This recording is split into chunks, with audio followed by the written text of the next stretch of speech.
On a reçu un petit message.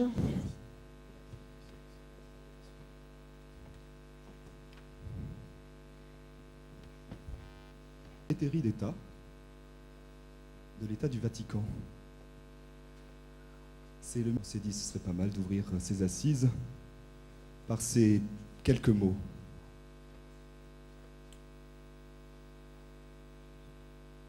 Le pape se réjouit avec vous de se demander au Seigneur de vous accompagner dans la découverte toujours plus profonde dans l'encyclique Deus Caritas Est, qui nous attire dans l'acte d'offrande de Jésus et qu'elle nous entraîne dans la dynamique de cette offrande.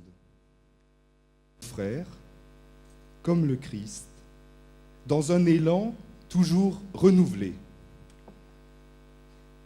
Tout élan, s'il veut porter un fruit qui demeure, ne peut que s'enraciner dans la Pâque du Seigneur.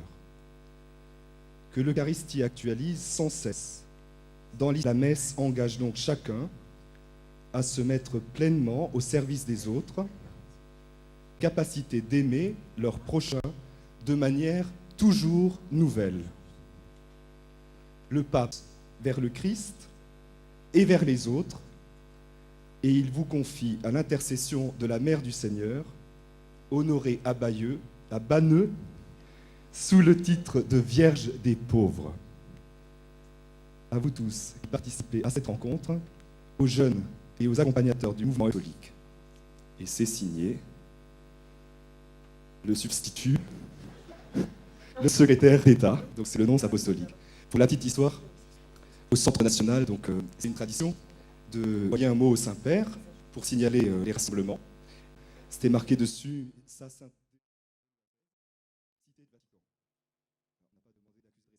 On a été très heureux de cette lettre. Voilà, j'accueille avec vous Dominique You, aumônier diocésain du Mèche de Chartres, qui a un message de la... Et que nous avons repris en commission nationale aumônerie. C'est parce que nous sommes convaincus du bien fondé de ce mouvement que nous voulons, à l'occasion des Assises 2006, vous, tous, responsables du mouvement, nous reprenons l'expression « le Mège, on l'aime », et comme on voudrait que de plus en plus de jeunes en profitent, non pas pour faire du nombre, mais bien pour partager au plus grand nombre la richesse de notre vie et à notre foi. Il offre à l'Église ses intuitions et sa pédagogie. Il est une force de proposition pour l'initiation chrétienne, la pastorale scolaire et étudiante. Aussi voulons-nous souligner la richesse dont nous sommes témoins. Par le regard d'espérance porté sur le monde et sur chacun, par la relecture de vie et les démarches de choix, par l'attitude d'accueil et d'offrande à la suite du Christ, le mouvement vit de son intuition profonde. Le Mège porte un témoignage, notamment servir. Parmi les talents reçus au Mège, il en est un. Nous entendons aujourd'hui un appel à vivre pleinement notre spécificité. Les pédagogies de choix, de l'engagement et de la vocation portent des fruits dans le cœur de tous, jeunes et responsables. Le Mège offre des moyens simples mais solides pour construire une appartenance forte à la communauté chrétienne et pour grandir personnellement. La relecture de vie à la lumière de la parole de Dieu, l'Eucharistie vécue et célébrée, le carnet de personnalité d'expression festive du mouvement, le Mège est fond. Le Mège ne peut donc en aucun cas se replier sur un petit nombre pour se préserver. Le mouvement apostolique, il veut s'ouvrir à aller plus loin, approfondir. Les responsables, nous partageons ce désir. Le Mège veut réellement contribuer à soutenir l'action pastorale dans les établissements scolaires et dans les paroisses. Collaborer avec les responsables et les jeunes est pour nous aussi une source de joie. Notre participation à la vitalité du mouvement en tant qu'aumônier nous fait reconnaître sans hésitation l'authenticité de l'engagement de toutes celles et ceux qui s'investissent dans ce mouvement et nous autorise à vous encourager pour prendre encore des initiatives audacieuses pour les jeunes et l'histoire, ils grandiront. Merci Dominique. J'accueille maintenant avec vous Bernard Depouilly, président de l'association nationale du Mège.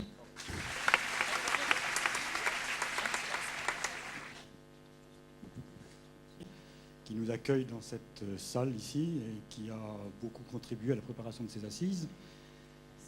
Que vous dire après les messages si profonds, après le message des aumôniers du Mège, aussi lui très profond, moi qui ne suis qu'un pauvre laïc au service du Mège, un pauvre petit laïc au service du Mège, nourrir et puis les livrer à notre réflexion pour tous ces jours qui viennent. Avait fait plusieurs dizaines d'heures, une dizaine d'heures et demie de voyage. Eh bien, c'est très bien, c'est un très bel effort pour venir jusque-là. De cette année, c'est que le voyage est porteur, il est venu ici.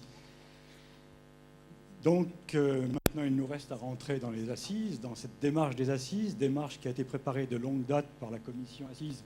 Vous avez vu sa vitalité au début de cette session, prêts à vous embarquer pour un voyage autre, celui-ci. Un voyage qui sera peut-être plus statique, mais aussi qui sera très, très animé. Attendez-vous à ce qu'ils vous... Je suis sûr qu'ils vous ont préparé. Attendez-vous, j'en sais rien. Cette phase finale d'assises et dans la prière aussi. Voilà. Donc je vois dans la salle beaucoup de jeunes qui sont la Vierge des pauvres qui s'est présentée ici à une jeune fille. Et à nous, mégistes, ça doit me dire beaucoup parce que nous sommes aussi au service des jeunes. Donc je suis sûr que ce qu'elle a révélé à cette jeune fille, c'est une source d'eau vive, une source qui était très vive. Ici en Belgique, il pleut beaucoup.